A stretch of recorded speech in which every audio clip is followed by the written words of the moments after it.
Good.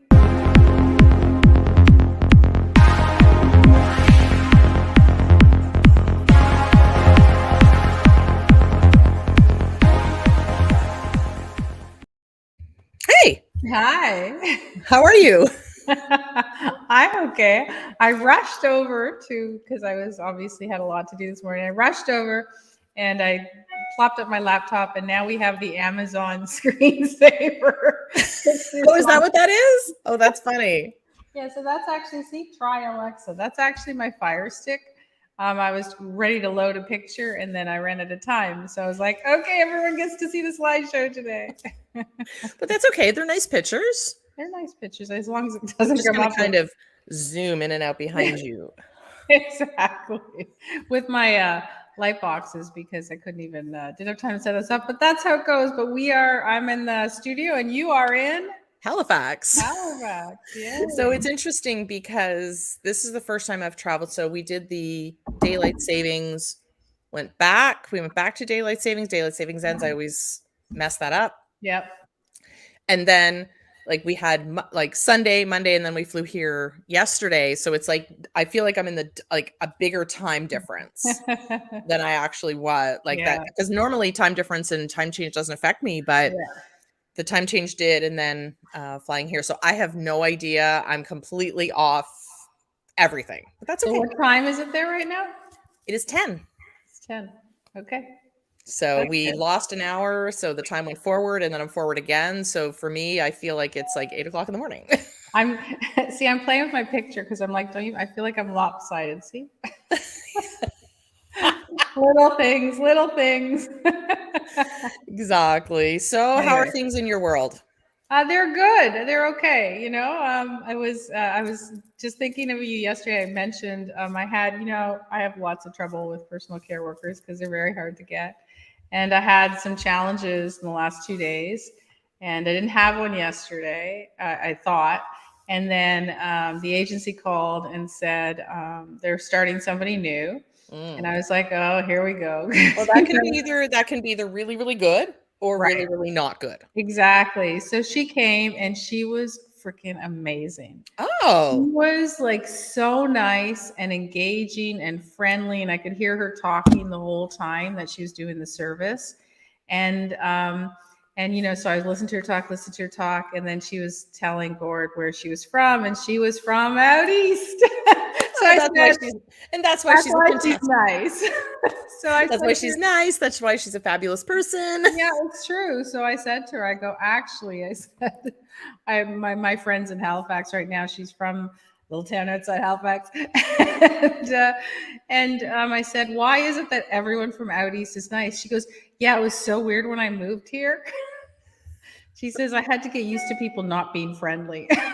Well, it's funny because my dad and I were just talking this morning about the whole sort of real estate market and the prices of different houses and how the prices here have also increased, and how like they can't build apartment buildings fast enough for people to move into. If you build it, they will come. Yeah. And they're all coming from different parts of Canada because there is a trend since COVID started about moving out east. So of course that jacks up prices and stuff. So he said, why? Like, why is everybody moving here? And I said, well, first of all, I mean, landscape is stunning right by the ocean. It's amazing. Yeah. I said, but people are really nice. It's a slower pace. It's just different. So it was interesting though. So my son went to the gym last night and he forgot his access card. So he asked them if they could access his account through his phone number. And so they go, what's your phone number? And he's like 905. And he had 4 or 5 people turn and look at him and go, what? You're not from around here, are you? No. And only a dummy would forget their access card who's from, not here. But you know what? So, kudos to Good Life because they were like, welcomed him. He's like, I just flew in from Ontario today. They're like, welcome. Like, it's great to have you here. He goes, I have a Canada wide, and they hadn't realized that there were, I guess somebody with the counter was new, and they went, oh, there's a Canada wide membership. Wow. So they were super welcoming, super friendly. And they're like, well, I wonder if we can access it through your phone number. He's like, well, let's try. So they punched in his phone number and his picture popped up. And they're like, you know what? I see right here. You're good to go. Welcome. Let me welcome you in and show them around. So like, good for them. Great service. That's really good. Yeah. Cause we weren't sure like if they would say, well, if you don't have your card, you can't come in, but they worked with him and tried to problem solve. And that shows a good company and good customer service. And maybe because they're out east. You never know. No, it's true. You do notice a difference. You can almost always tell when somebody's from out east. And she was actually from real out east, Newfoundland. Yeah, that's going to be a whole new level. I was going to say, can you get what I'm saying? Yeah, that's a whole different level. So when we say like, people are really nice out east, even us here in Nova Scotia, we know when someone's from Newfoundland because it's a whole nother level. Yeah, they're totally different. Like, because what I think, fortunate or unfortunate, when you look at it, when someone from Nova Scotia goes, they think, if someone from Newfoundland goes to Ontario, they think all East Coasters are like that. Right. But Newfoundland's a whole other level. They are. That's why she was extra super nice, right? Yeah, that's what you want. Yeah. Anyways, I just wanted to do a shout out to nice people who have jobs that they actually like and are, aren't upset to be at work, because lately I see so many people that just hate their jobs and don't want to be there, and so they're miserable, and then they're miserable to everybody else. Well, it is, you're right, it's so interesting, and you do need to, so interesting, I'm going to segue this from, yes, you need to like what you do, but you also need to like and be able to work with another person or people that you like. So I know when I was looking for a job and people say, well, what do you want to do when you grow up? What do you want to be when you grow up? What do you want to do when you grow up? Right. When you're back in high school. And I'm like, I literally wrote somewhere, I'm like, it's not, I mean, I want to do something fun. Absolutely. Yeah. But to me, it was more important that I worked with people that I really liked. And that I just had like, I didn't want to have like those work conflicts. I didn't want to have like, just people that I just didn't get along with and stuff like that. So I remember like working an admin job, and I stayed there so long because I just loved the people. Yeah. I just loved the people I worked with. And then it was interesting though, because last week, and I want to have this conversation with you, that like last week I received 2 emails from 2 separate sets of podcast clients who decided that they were no longer going to continue their podcast together. So I find that really interesting because they started again, best intentions, I want to do the show with somebody. I don't want to do it alone. They try it out for a season. I give them as much guidance as I can, but they didn't, as much as I said, plan ahead.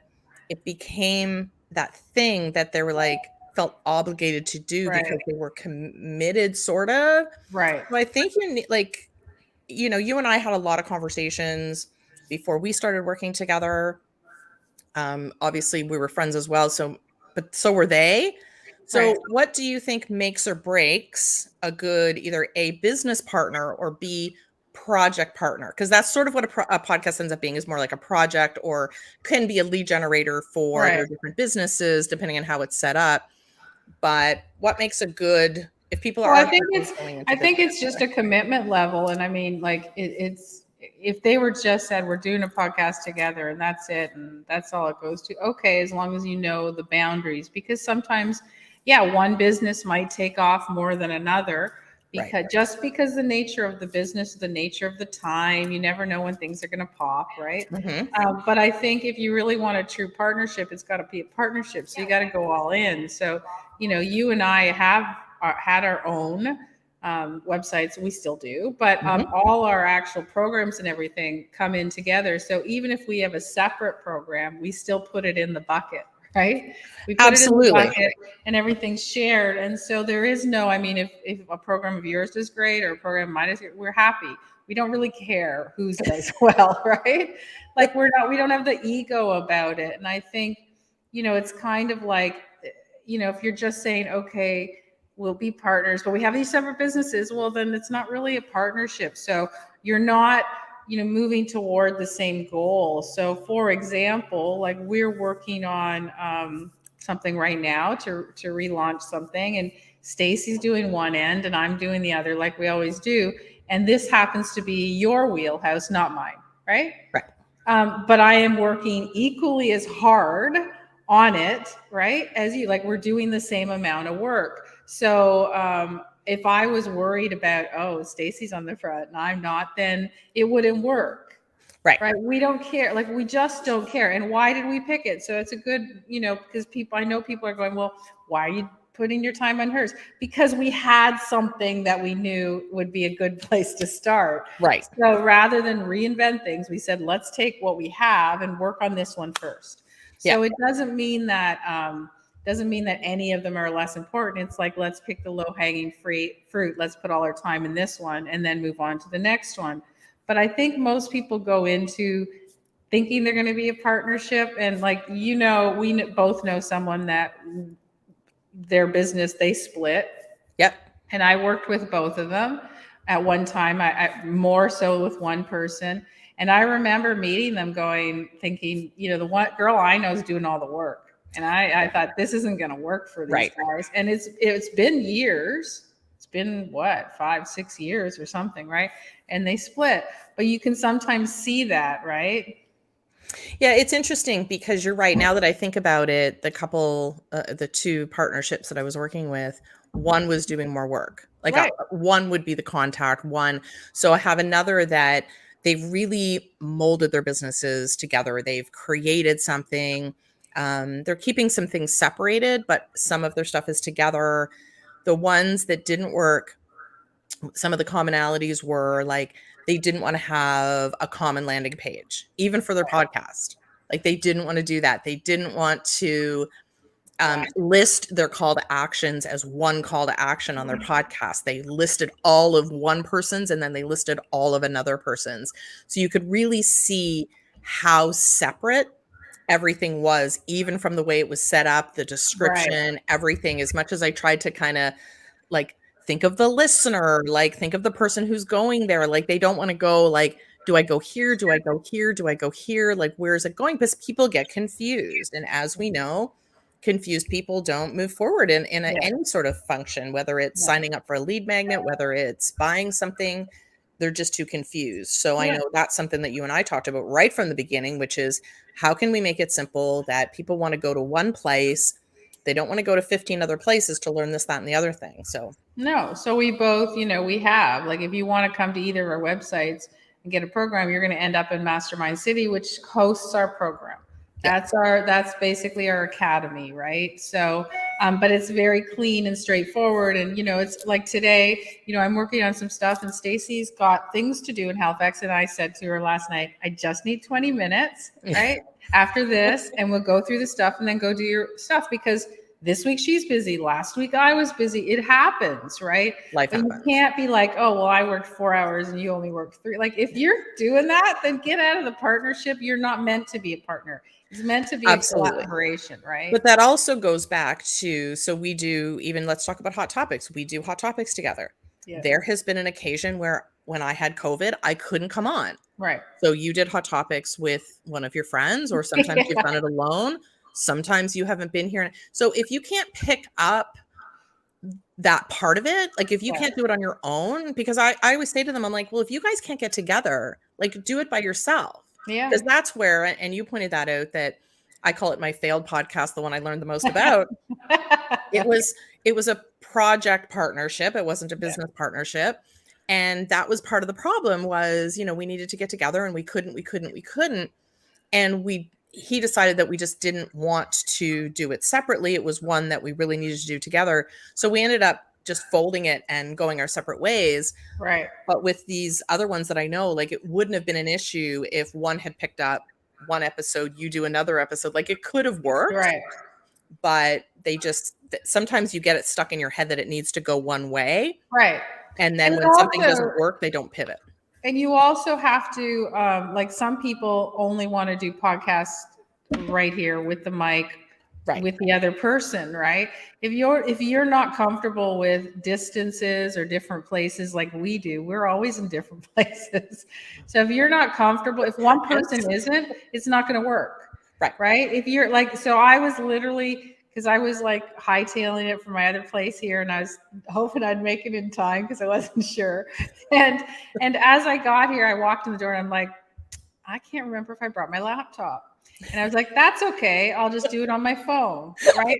It didn't stress me out. It was just like, oh, okay. And like, so you have to be ready to be able to say, okay, I'll just do whatever I have. Yeah. But if there's some people that unless they're set up like a half hour beforehand and all their stuff is ready to go, they're not comfortable. So, you know, if you're very different in partners, we're very fortunate. Like there's very few people I can honestly say that I'm comfortable. Like I don't worry, like we don't worry about anything. And there's not too many people I know like that. So, but that's funny because I was literally like seconds away from maybe I'll just do it on my phone. Yeah, see? I guess it doesn't matter. I mean, you know, we did our visibility school, and that's why I was called, you know, coach in the car, right?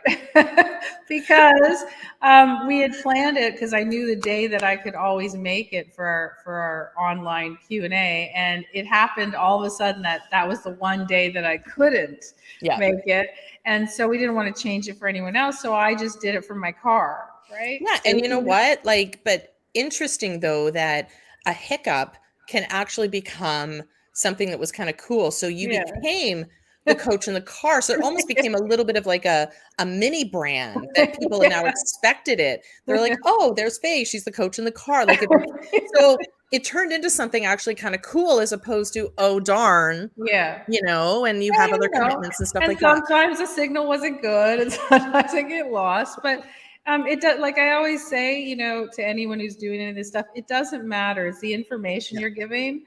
So if it's good information, you will figure it out and listen, right? If it's, you know, you'll wait for the drop call to come. But if it's like boring stuff, then I'll just like swipe over and not listen. So, and it depends on, you know, a lot depends again on what you've developed as your brand, right? So if people expect good information from you, they will put up with a lot because they know whatever you're going to give them is good. So last night, I just wanted to tell you, last night, one of the people that we like, Russell Brunson from ClickFunnels, we like him. And I sent Stacy a text and I go, I'm invited to something to watch on Zoom. And it was 10 o'clock at night. Yeah, I was trying to understand because I got the text really late and I was like, And I don't, like I was said to Stacy, I don't know how I got invited to this. Right. Because it was supposed to be for people that went to past funnel hackings and stuff. And I think I remember back in 2015, I think I got something from him and I was supposed to go. And I think I remember, I was really racking my brain last night. And I remembered that I was supposed to go to this thing and it was in September or something in Vegas or somewhere, I can't remember. And then ended up couldn't go because you know my life, it's hard to get to. So because I had that ticket, I was invited to this NFT thing. And I don't know a lot about NFTs, so I went on it. Did I learn any more? No, because it really wasn't about that. But what was interesting, I'll get to my point finally. What was interesting was it was 10 p.m. I would never normally go on a Zoom live. Yeah, that's an interesting time. But because it was him and I knew it would be of value, I showed up. And now that would have been 7 o'clock probably Pacific, which would make sense in regards to their time zone. Well, he's in like Boise, Idaho. Where the hell's that? That's where he lives. Okay, so probably mountain time. I am sorry for anyone watching that is from Boise. I don't know where that is. I apologize. It's okay. It's probably like Winnipeg for us. Yeah, it's probably mountain time or central. So still a little bit later than I would have expected. Probably like 8 o'clock his time or something, which makes sense. So which makes sense. Anyways, I went to like 11:30, 11:45. But again, it's like, so it's kind of like the drop call or anything else. Would I put up with that? Because I know he's going to add value. So, I mean, you have to think about all those things, whether you're, you know, it is like if I know Stacy, she's my partner. If I had called her and said, can you jump on? Even if it was like, it would have been 11 your time or whatever, you would have went on. Yeah, absolutely. Jumped on. If I said, no, Stacy, you really have to go on this because it's good, she'd jump on. Now you have to think about your partners out there. Would your partner jump on? Right. Yeah, exactly. And how much, and you're right. I think if you're going, you know, I did this, you did that. And you start doing checklists and comparisons and hours and all of that stuff. You're not going to get anywhere. And I think trust is a huge one. I actually just wrote a piece of content that's coming out soon about trust and about how all the pieces along the way in your marketing and your online marketing and your profiles and your content and stuff like that can break that trust. Right. And when you break that trust, it's really hard to get back. Right. So, you know, when you have the trust and you just move forward and you have the commitment, then you're good. So like yesterday, you sent me a note and said, are we still doing Hot Topics? Because you knew I was here. And I'm like, yep, I'm committed to this. I believe we put it out there. We know everyone knows we're going live on Wednesday mornings. So it's not something that I'm going to waver on. But I think that's the problem with pre-recorded. It's too easy to push off. Easy. And once you push it off, you push off more and more and more. Yeah. But speaking of trust, did you watch that? Was my segue. Bachelor. Okay. Our guilty pleasure. You know, I put a tweet out there that said, this is a dumb show. I can't wait till the next one. Perfect. So speaking of trust, it was cool. It was such a great show. It was one of those ones that you wanted to throw popcorn at the screen because you're so mad. Well, like every time before a commercial break, he'd be like, and if you think you're going to know what happens next, just wait. There's more. Normally that's bull, right? Normally it's like the most dramatic and you go, no, it's not. This one was. This is actually beat everything. And you know, you really didn't like The Bachelor. You really, and I still don't like him. Sorry. Still don't like him. I loved, so we're not going to go into it. We're just going to talk about it like you've seen it. So if you spoiler alerts, if you have not watched it, stop watching. Yeah. So, you know, this one, I was proud of all the girls, right? Every time, yay, girls, because they're like kicking him to the curb because he was a complete asshole. So, anyways, and then the Susie, I'm like, yay, she said no, like, yay. And then we find out that she gets back together with them. I guess I'm happy for them, but I'm like kind of at the same time going, ew.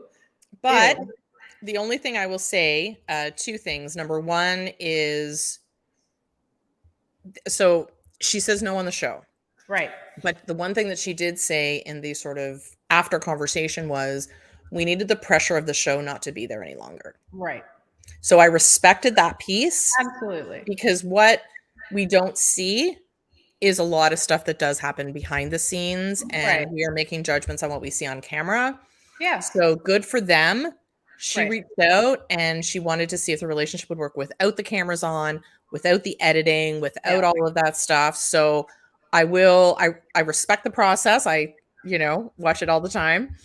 But so good for them. Good for them to realizing that it could have been the pressure of the show. He did say a lot of stupid things. We don't know what it's like. I don't know what it's like to have cameras following me around, audio packs in my pockets, and somebody recording all the stuff that I say. So I don't know what it would be like to have that happen. And she's far better than I.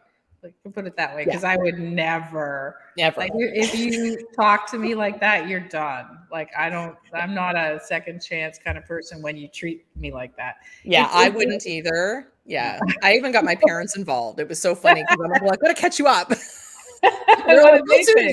They're like, you watch this?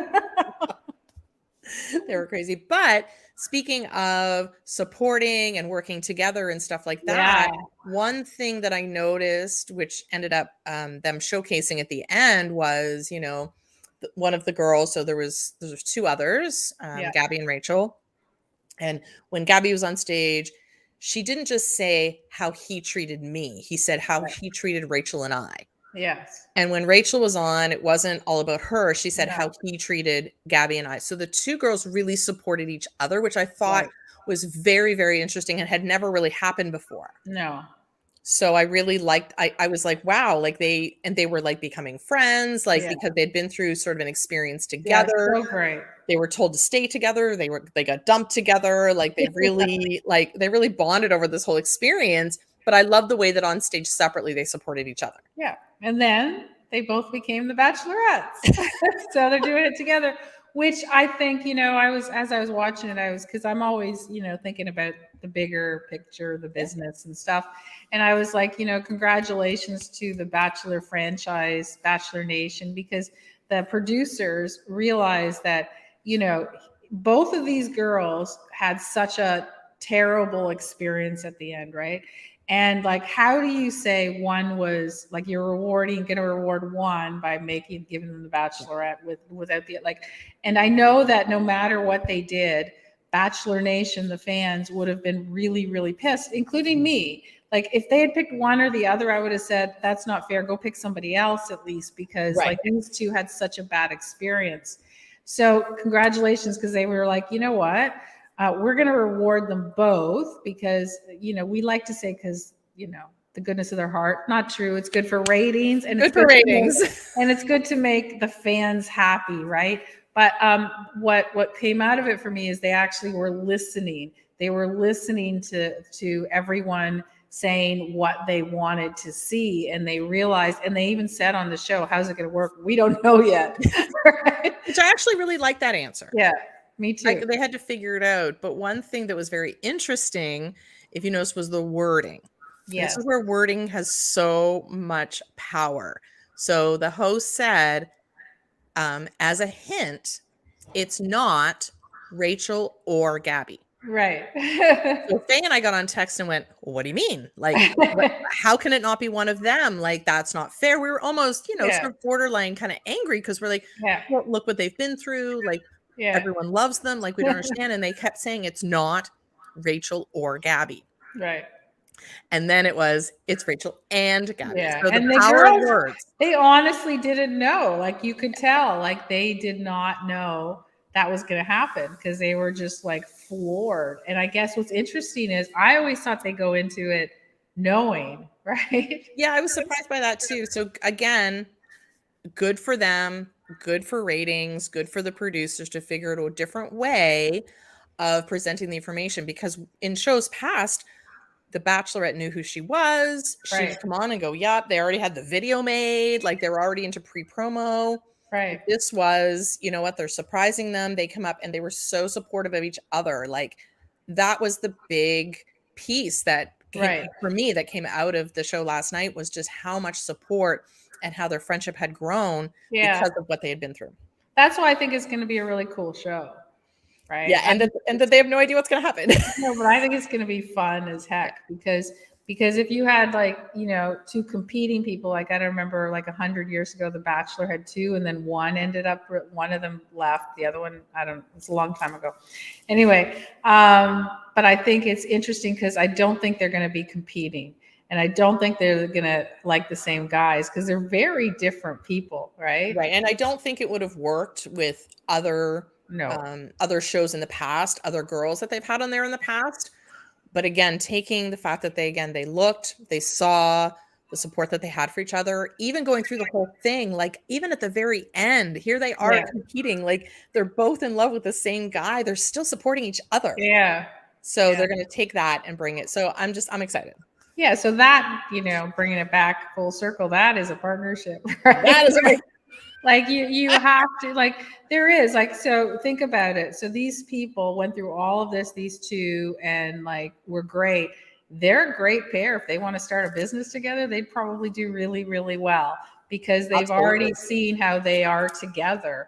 And, it's not really all that different when you think about people who, get into relationships and marriages and stuff. It's the same kind of thing. If you're not willing to put stuff together, if everything you do is separate, then you got to question whether it's going to work out, right? Yeah, and the fact that they've been through something so tough.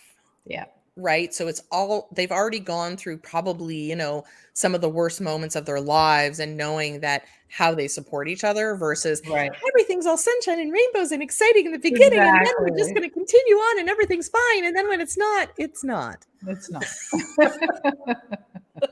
It's true. So the fact that they already know, they've cried, they've laughed, they've done all of that. So you're right. They could build an incredible, and maybe they can build an incredible brand together. They could. That's where I go. My brain goes, oh, they could do this and they could do that. Yeah. So there you go, guys. So if you're hanging out with somebody that you get along really well with, maybe it's time to start a business. Exactly. All right. Have a good one. All We will see right. you next week. Bye.